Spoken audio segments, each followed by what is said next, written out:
तो दोस्तों, हिंदू धर्म के अनुसार काल को 4 युगों में बांटा है, अर्थात सतयुग, त्रेता युग, द्वापर युग, कलयुग में बांटा गया है, जिसमें कलयुग को मानव जाति का सबसे श्रापित युग कहा गया है। लेकिन मित्रों, आप ये नहीं जानते होंगे, विष्णु पुराण में महर्षि व्यास जी ने कलयुग को सबसे सर्वश्रेष्ठ युग कहा है।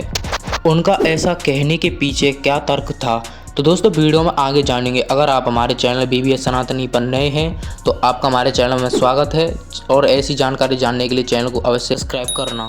मित्रों, विष्णु पुराण के छठे अंश के अध्याय 2 में वर्णित कथा के अनुसार एक दिन महर्षि व्यास नदी में स्नान कर रहे थे। तभी कुछ ऋषि वहां पहुंचे और उन्होंने देखा व्यास जी नदी कर ध्यान कर रहे थे और देखकर वे लोग वहां बैठ गए। तब ऋषि व्यास खड़े हो गए और बोले, युगों में कलयुग, इंसानों में स्त्री और वर्णों में शूद्र श्रेष्ठ है, ऐसा कहा। और उन्होंने फिर से जल में गोता लगाया और कुछ समय बाद बाहर निकले और बोले, शूद्र तुम श्रेष्ठ हो, तुम धन्य हो। ऐसा कहकर मुनि फिर से पानी में मग्न हो गए और फिर पानी से बाहर निकले और बोले, स्त्रियां ही साधु हैं, उनसे अधिक धन्य और कोई नहीं है।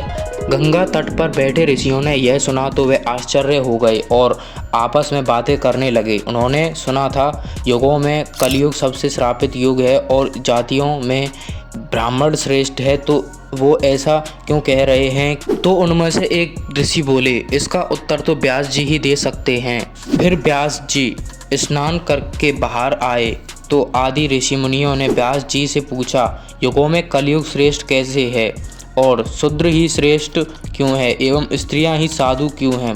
तब व्यास जी ने कहा, सतयुग में 10 वर्ष की तपस्या करके जो फल मिलता था वो फल त्रेता युग में 1 वर्ष की तपस्या करके मिल जाता था और द्वापर युग में 1 माह की तपस्या करके मिल जाता था और कलयुग में 1 दिन की तपस्या करके वह फल मिल जाता है।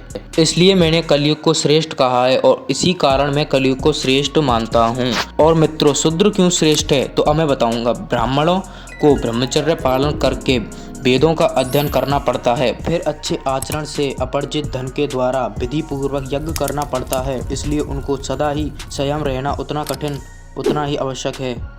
और इन कामों को अनुचित करने से इनको दोष लगता है, यहाँ तक कि भोजन जल आदि भी अपनी इच्छा के अनुसार नहीं कर सकते और इनके सभी कामों में बर्तन ताता रहती है। इस प्रकार वे कई कलेशों से पुण्य लोक को पाते हैं, लेकिन शूद्र वो दूसरों की सेवा करके पुण्य लोक को प्राप्त कर लेते हैं, इसलिए शूद्र ही श्रेष्ठ हैं। और दोस्तों, स्त्रियां क्यों श्रेष्ठ हैं तो इसका भी हम बताएंगे आपको। तो दोस्तों, पुरुषों को अपने धर्म अनुसार अपने द्वारा कमाए गए धन का दान और विधि पूर्वक यज्ञ कराना चाहिए। जैसा कि आप सभी जानते हैं, इस द्रव्य के अपरजन तथा रक्षण में महान कलेश होते हैं और उसको अनुचित कार्य में लगने से सभी कष्ट भोगने पड़ते हैं। इनसे बचने के लिए पुरुष निरंतर उपाय ढूंढता रहता है, किंतु स्त्रियां तन मन तथा वचन से अपने पति की सेवा करके पति के समान ही लोक को प्राप्त कर लेती हैं। इसलिए स्त्रियों को मैंने साधु कहा है। तो दोस्तों, वीडियो यहाँ पर समाप्त होती है। अगर आपको वीडियो अच्छी लगी हो तो चैनल को अवश्य ही सब्सक्राइब करना, वीडियो को ज़्यादा से ज़्यादा शेयर करना।